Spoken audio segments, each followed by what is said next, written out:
그날 믿음이라는 단어가 내 통장 잔고보다 먼저 바닥났다. 아침 공기에는 축축한 비 냄새가 남아있었고 부엌 창틀에 맺힌 물방울이 아주 천천히 흘렀다. 전기 주전자가 끓는 소리를 배경으로 휴대폰 화면 위에 뜬 알림 하나가 내 시야를 파고들었다. 친구 이름, 흔한 안부 인사, 그리고 증권사에 있는 후배라는 말. 그때 내 마음 한쪽에서 아주 작은 종소리가 났지만 바쁜 하루에 묻혀 들리지 않았다. 그 시절 시장은 어지러웠다. 금리 이야기가 뉴스의 상단을 점령했고 사람들은 포털 실시간 검색 대신 커뮤니티의 익명 댓글을 더 믿었다. 카페에서는 반도체와 2차전지, 인공지능 펀드가 커피 향보다 진하게 떠돌았다. 내 하루는 은은한 라디오 뉴스와 함께 시작했고 노후 자금이라는 단어가 머릿속에서 한 번도 조용히 쉬지 못했다. 나는 조심스러운 투자자였다. 적어도 그렇게 믿고 있었다. 오후가 덜컥 비어있던 어느 날 친구가 후배를 소개한다고 했다. 영상통화가 연결되기 직전 나는 책상 위 먼지를 엄지로 슥 문지르며 괜한 자세를 고쳐 앉았다. 화면에 나타난 남자는 정갈한 셔츠와 잔잔한 미소, 뒤편에는 로고가 찍힌 사내 배경화면이 보였다. 헤드셋의 작은 불빛, 주변 소음 없는 고요 전문성은 생각보다 벙어리처럼 조용했고 그 침묵은 나를 안심시켰다. 그는 말을 아꼈다. 고객님, 오늘은 간단히 절차만 안내 드릴게요. 딱 그 한 문장뿐이었는데 내 머릿속에서는 많은 문장이 덧살을 입었다. 친절하네, 바쁘네, 불필요한 말이 없네, 그 모든 해석이 곧 신뢰로 변하는 과정을 나는 거의 감지하지 못했다. 통화가 끝나자 내 방에는 헝클어진 전선과 인쇄기에서 갓 나온 종이 냄새가 남았다. 이메일이 왔다. 위조인지도 모르고 나는 그 문서들을 인쇄했다. 두꺼운 용지 위에 잉크 냄새, 각인된 로고, 푸른색 도장 이미지. 종이 가장자리가 손끝에 까슬하게 닿았다. 개인정보 동의서, 프리미엄 멘토링 약관, 블록딜 시뮬레이션 안내 제목들은 마치 내가 준비된 사람이라는 사실을 재확인해주는 명찰 같았다. 링크가 하나 더 있었다. 클릭하면 익숙한 파란색과 회색의 조합, 굵은 헤더, 계좌 조회 창이 나타났다. 주소창에는 도메인이 있었지만 나는 자물쇠 아이콘만 확인하고 안심했다. 로딩 애니메이션은 부드럽게 돌아갔고 안내 문구는 매끄러웠다. 이리도 자연스럽게 흘러가면 사람은 의심보다 편안함을 먼저 고른다. 그날의 나는 그 법칙에서 한치도 벗어나지 않았다. 처음 제안은 작았다. 소액 테스트, 수수료 없이 24시간 내 회수 가능. 나는 마우스를 살짝 눌러 보내기 버튼을 클릭했고 화면 우측 상단에 초록색 체크마크가 떠올랐다. 몇 시간 뒤 가짜 사이트의 내 계좌에는 이미 수익이 찍혀 있었다. 가슴속 어디가 톡 하고 열리듯 아주 얇은 막 하나가 찢어지는 느낌. 의심의 막이었을까? 아니면 자존심의 막이었을까? 다음날 아침 나는 소액을 실제로 출금해봤다. 계좌로 들어온 몇만 원이 손바닥에 체온을 데우듯 안심을 전했다. 컵에 따른 커피는 평소보다 달게 느껴졌다. 부엌 창문 밖 아파트 놀이터에 모인 참새들이 부산을 떨며 이동했다. 그 사소한 생동감마저도 내 선택이 옳다는 징후처럼 읽혔다. 그는 시스템을 설명했다. 정식 채널, 내부 전용 리서치, 기관 배정 물량. 말들은 번들처럼 묶여 내 귀에 들어왔다. 깔끔하게 정리된 PPT 캡처 이미지는 색감부터 신뢰를 흉내냈다. 표의 균형, 글꼴의 굵기, 여백의 미학, 사실 그 모든 것은 나를 위해 연출된 무대 장치였는데 나는 관객이 아니라 출연자가 되어버렸다. 처음 수익의 달콤함은 판단을 손쉽게 설득한다. 나는 모니터의 밝기를 한 칸 더 올렸다. 숫자들은 냉정했고 그래프는 내 감정을 대신 그려주었다. 초록색 봉이 올라갈 때 나는 어깨를 무의식적으로 펴고 빨간색 점이 보일 때는 숨을 반 박자 늦게 들이마셨다. 내 몸이 시장의 색채에 동조하는 그 순간 생각은 이미 멀리 가 있었다. 계획은 조금씩 커졌다. 이번 건은 기관 사이드에서 제한적으로 열립니다. 그는 여전히 단정한 말투였다. 제한적이라는 단어는 사람의 상상력에 불을 붙인다. 놓치면 바보가 될 것 같은 공포, 잡으면 남들보다 반발 앞서간다는 환상. 나는 내 나이를 잊고 경쟁의 세계로 다시 뛰어든 학생처럼 설렘을 느꼈다. 내 지갑엔 적금 해지 서류가 들어갔고 오래 들고 있던 채권 일부를 정리했다. 창구에서 서류를 건네며 직원이 내 눈을 힐끗 바라보는 순간 나는 괜한 미소를 지었다. 리밸런싱 중이에요. 혀끝에서 굴러나온 단어는 내게 숙련자의 기분을 선물했다. 고무 도장 소리가 툭 하고 책상에 울릴 때마다 결정을 향한 내 발걸음은 더 단단해졌다. 그날 밤 가짜 사이트의 대시보드는 축제처럼 빛났다. 파란 배너가 반짝이고 알림창이 프리미엄 할당 완료를 넌지시 알려왔다. 마우스 휠을 굴리는 소리가 작게 방 안을 맴돌았다. 탁자 위 스탠드 불빛은 따뜻했지만 손바닥에는 식은땀이 맺혔다. 기대와 불안이 뒤섞이면 채우는 방향을 잃는다. 나는 문서들을 다시 펼쳤다. 영문 약관의 문단 정렬, 국문 번역에 어색하지 않은 매끄러움, 페이지 하단의 고객센터 번호. 심지어 상담원과의 통화 연결음은 실제 증권사의 그것과 닮아 있었다. 녹음된 여자 목소리가 고객님의 소중한 자산을이라고 말할 때 내 심장은 그 말에 맞춰 고개를 끄덕였다. 누군가의 진심 같은 톤은 사실 잘 만든 모조품이었다. 초반 성과는 내 생활의 리듬까지 바꾸었다. 아침엔 눈을 뜨자마자 계좌를 확인했고 점심엔 그래프의 방향을 곁눈질했다. 노을질 무렵엔 창밖의 붉은 빛이 화면 속 초록과 부딪혀 이상한 색을 만들었다. 숫자가 잘 나오는 날 밥맛은 두 숟갈 더 좋았고 숫자가 흔들리는 날에는 국물의 맛조차 싱겁게 느껴졌다. 그러던 어느 날 특별 청약 공지가 떴다. 남은 수량, 마감 시간, 기관, 자녀 배정. 모자라는 시간과 넉넉한 욕망이 서로를 부추겼다. 나는 의자 등받이에 등을 붙였다 떼었다. 작은 삐걱임이 박자처럼 이어졌다. 머릿속에서는 이미 이익의 형태가 그려졌다. 계좌 잔고가 부풀어 오른 둥근 풍선처럼. 리스크 관리라는 말은 내겐 주문 같았다. 분산, 해지, 스톱로스 입 밖에 꺼내면 모든 게 안전해진다고 믿었다. 그래서였을까 하나씩 꺼내 쓰는 그 단어들이 오히려 내 경계를 마비시켰다. 안전을 말할수록 더 깊은 물로 걸어 들어가는 모순. 물수제비를 던지듯 가볍게 시작했는데 어느새 물 가운데 서 있었다. 전송. 또 전송. 금액은 이전보다 컸다.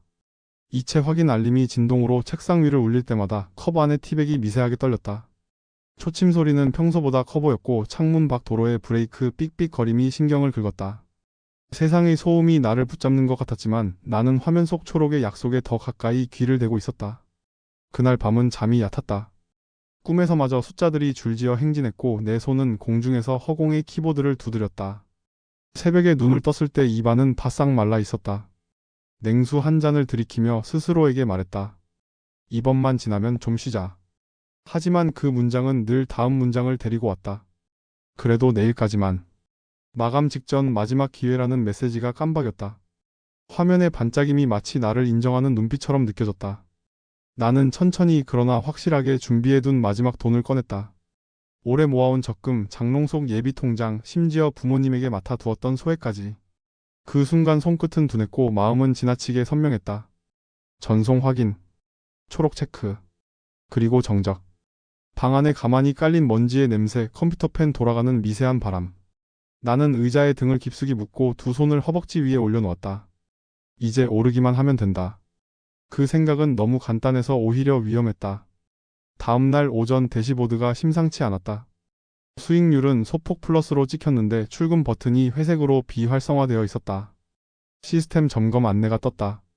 알림음조차 조금 낯설게 들렸다. 설명은 매끄러웠고 나는 고개를 끄덕이며 그럴 수도 있지라고 중얼거렸다. 점검은 길어졌다. 오후가 깊어질수록 내 손바닥은 젖었다 마르고를 반복했다.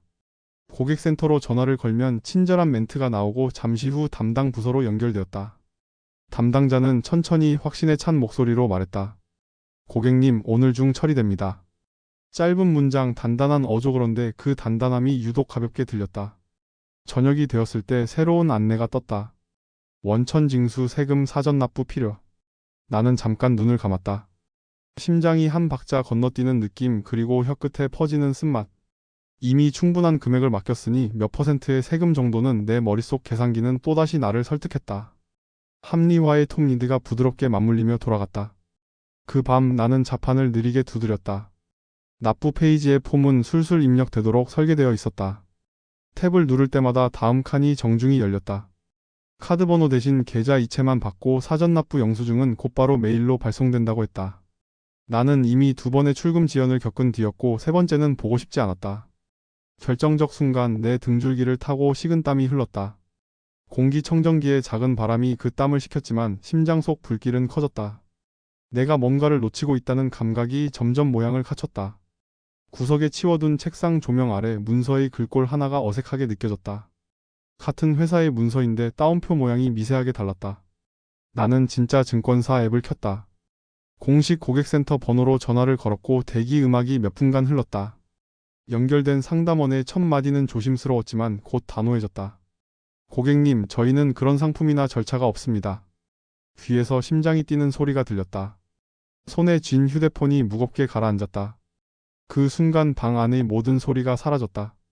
냉장고에 윙하는 소음, 옆집 문 여닫는 소리, 창밖차가 지나가는 바람 모두가 돌덩이처럼 굳었다. 나는 모니터 앞에서 한동안 꼼짝도 하지 못했다. 마우스 아래 패드가 벨벳처럼 촉촉했는데 그건 내 손에서 배어나온 땀 때문이었다. 마우스 커서가 가짜 사이트의 로고 위를 맴돌았다. 갑자기 모든 것이 싸구려처럼 보였다. 과도하게 선명한 파란색, 지나치게 부드러운 애니메이션, 전문가의 한마디라는 문구의 어색한 여백. 볼 때마다 든든했던 요소들이 이제는 불길한 힌트의 모음처럼 느껴졌다. 나는 계좌 이체 목록을 되짚었다. 금액과 시간, 반복된 수치인 정보. 수치인 명의에 묘하게 일관되지 않은 띄어쓰기.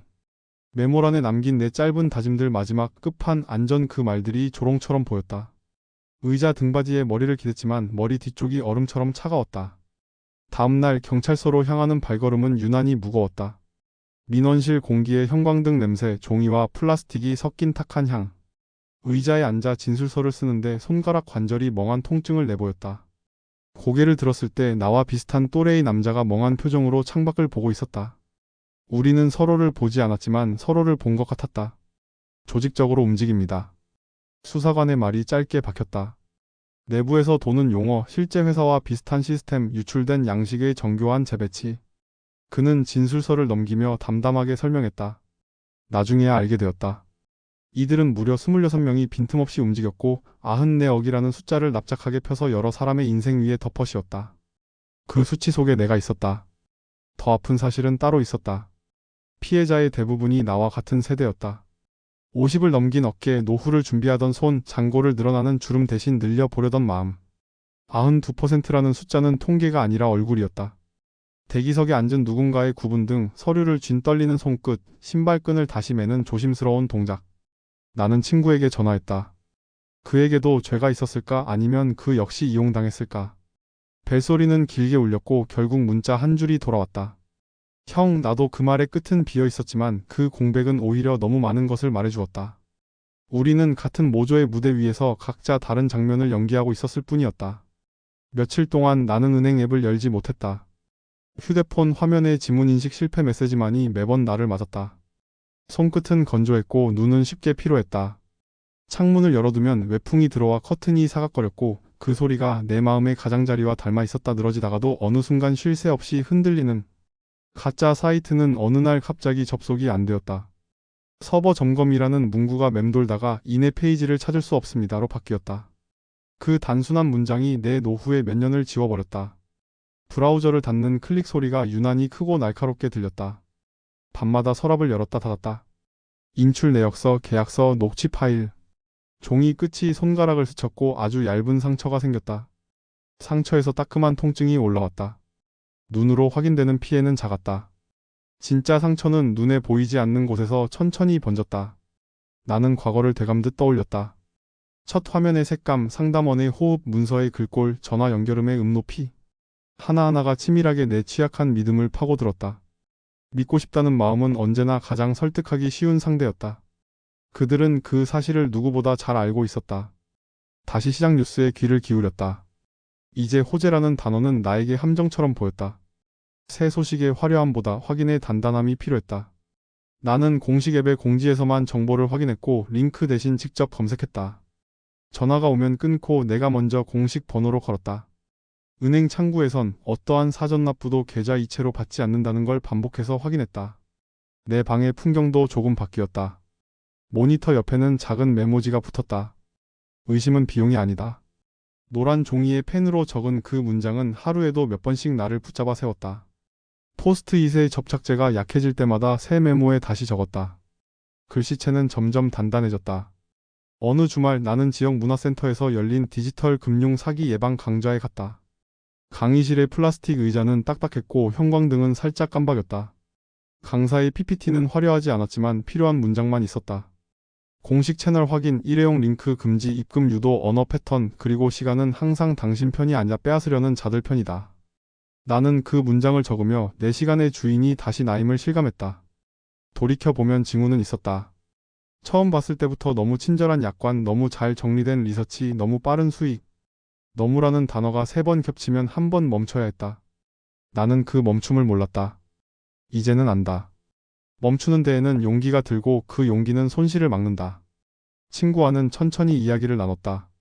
그는 자신도 경로의 일부였음을 뒤늦게 알았고 자책과 분노 사이를 오갔다. 우리는 서로를 탓하지 않기로 했다. 다만 다음 사람을 지키기로 했다. 모임이 있으면 가장 먼저 링크를 의심했고 부모님과 그 친구들에게 공식 앱을 깔아드렸다.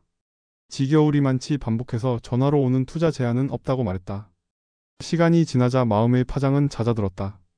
잊혀서가 아니라 기억을 다루는 법을 배워서였다. 나는 상실을 부드럽게 접어 마음 한켠에 두었다. 가끔 바람이 불면 그 접힌 귀퉁이가 살짝 들렸고 그때마다 나는 다시 메모를 읽었다. 의심은 비용이 아니다. 내가 잃은 돈은 어쩌면 다시 채울 수 있다. 오래 걸리겠지만 천천히 정확하게 공식적인 길로. 하지만 그날 무너진 믿음은 다른 방식으로 채워야 했다. 관계를 확인하는 법, 정보를 검증하는 법, 스스로를 보호하는 법. 그 법들은 놀랍도록 소박했다. 링크를 직접 치고 전화를 먼저 걸고 서류에 글꼴을 의심하고 시간을 벌고 스스로에게 왜를 5번 묻는 일. 나는 이제 수익보다 절차를 먼저 본다. 흔히 말하듯 기회는 준비된 자에게 온다지만 사기 역시 준비된 틈으로 들어온다. 그 틈은 내가 만든 것이다. 성급함, 욕망, 피로, 그리고 외로움. 저마다 다른 모양의 틈을 사기꾼들은 정교하게 측정한다. 그들의 줄자는 우리의 마음속에 있다. 어느 평범한 저녁 창밖으로 비가 내렸다. 주전자가 다시 끓었다. 처음 그날과 비슷한 풍경이었지만 나는 다른 사람이 되어 있었다. 이메일 알림이 떠도 나는 곧장 클릭하지 않았다. 먼저 발신 도메인을 확인하고 공식 홈페이지에서 동일 공지를 찾았다.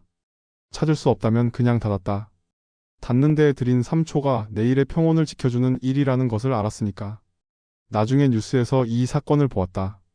조직도처럼 얽힌 26명의 역할, 위조 문서의 제작 라인, 사이트 복제의 공정 과정. 기자의 차분한 목소리 사이로 피해 총액이 숫자로 떠올랐다. 그 숫자는 화면 속 그래프가 아니라 내 손등의 작은 상처처럼 구체적이었다. 나는 리모컨을 내려두고 한동안 조용히 앉아 있었다. 두 손을 폭의 무릎 위에 올리니 체온이 서로를 덮였다. 거실의 공기청정기가 낮은 바람을 뿜었다. 아주 먼 곳에서 한때의 나와 같은 사람이 화면을 보고 있을 것 같았다.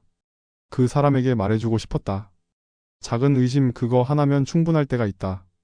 그날 이후로 나는 종종 의자에서 천천히 일어나 창문을 연다. 바깥 공기가 차갑게 들이치면 정신이 맑아진다. 바람은 종종 진실을 데려온다. 빠른 약속은 의심을, 느린 확인은 안전을. 나는 더 이상 초록색 봉우리의 유혹에 숨을 맞추지 않는다. 대신 내 호흡의 속도로 산다. 그리고 마침내 결말.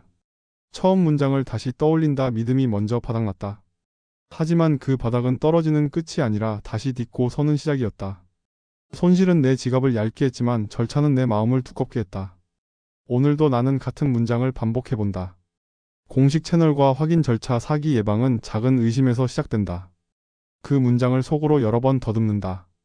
혀끝의 감촉이 익숙해질 때까지, 손끝의 습관이 굳어질 때까지. 마침내 나는 화면을 끄고 방 불을 줄인다. 어둠 속에서 눈이 서서히 적응하듯 삶도 그렇게 적응한다. 더 천천히, 더 정확하게, 더 오래. 그리고 다음 사람에게 내가 받은 깨달음을 건넨다. 부드럽지만 단단하게. 언젠가 다시 누군가가 내게 증권사 직원을 소개한다고 하면 나는 미소를 지으며 말할 것이다. 직접 확인하겠다고.